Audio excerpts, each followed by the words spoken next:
ìrọ̀lẹ́ ní gbogbo ibi tí ẹ ti ń wò mí. Gẹ́gẹ́ bí mo ti máa ń ṣe ládùrá wípé ojú tí ẹ fi ń wò mí kò ní fọ́ bẹ́ẹ̀ létí, etí tí ẹ fi ń gbọ́ mi kò ní di.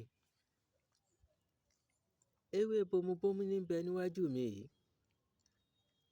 tí gbogbo wa mọ̀ dáadáa. Òdú ewé yìí kì í ṣàìmọ̀ olóko. Ewé bomubomu. Ìwúlò rẹ̀ pọ̀ o, ṣùgbọ́n màá mẹ́nu ba díẹ̀ ńbẹ̀. Lákọ̀ọ́kọ́ ná, àwọn Yorùbá bọ̀ wọ́n sọ pé gbogbo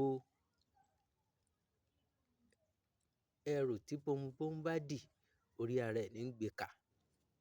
Ọ̀nà kan nu, gbogbo wa la ti mọ ìtumọ̀ bí iṣẹ́ òun ṣe lọ. Ẹlẹ́ẹ̀kejì, tá a bá mú èso bomubomu yìí,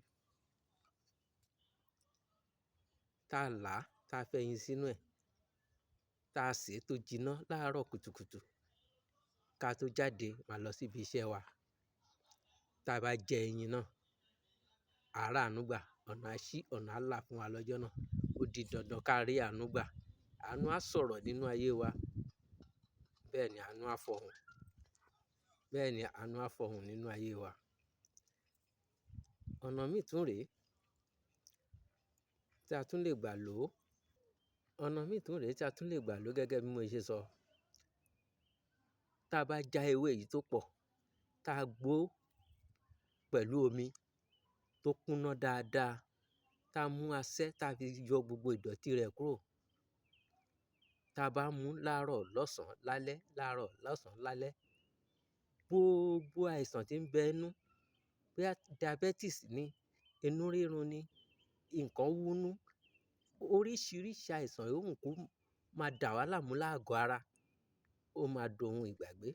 Èmi a tiẹ̀ máa fọwọ́ sọ̀yà fáwọn èèyàn wípé tẹ́ ẹ bá ti mú bí ọ̀sẹ̀ kan, ẹ padà lọ sí hospital kẹ́ ẹ lọ ṣe ìwòsàn, kí ẹ lọ ṣe àyẹ̀wò, ẹ yin Ọlọ́run lógo. Ẹ má gbàgbé o láti like, comment, share. Ẹ follow mi, ẹ subscribe to my YouTube channel. Ire o.